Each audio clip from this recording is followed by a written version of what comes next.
सर्वप्रथम ज्या जनतेला आणि सर्व घरकामगार बहिणींना या आजच्या कालच्या 16 जून आंतरराष्ट्रीय घरकामगार दिनाच्या मनपूर्वक शुभेच्छा। आणि ह्या महाराष्ट्र राज्य घरेलू कामगार सन्मान समितीचा आज संदेश साखळी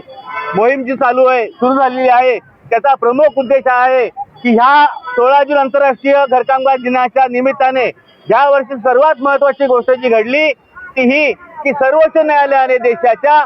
आपल्या घरकामगार बहिणींना सामाजिक सुरक्षा मिळावी, म्हणजे तिला पेन्शन मिळावी, तिला आरोग्य विमा मिळावा, तिला आजारपणाचा खर्च मिळावा, तिला अपघात विमा मिळावा आणि तिला राहायचं घर मिळावं, तिला कुटुंबाला आधार मिळावा, आरोग्य संरक्षणाचा अशा अर्थाने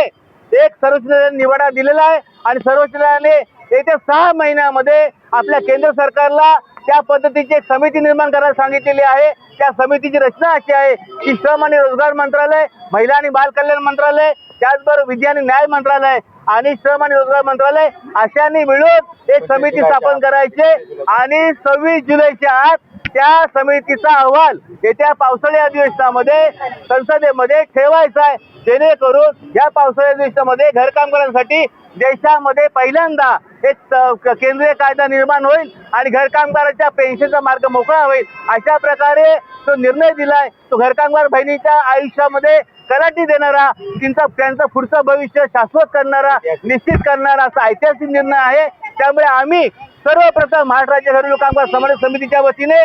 सर्व मान्य सर्वोच्च न्यायालयाचे आभार व्यक्त करतो।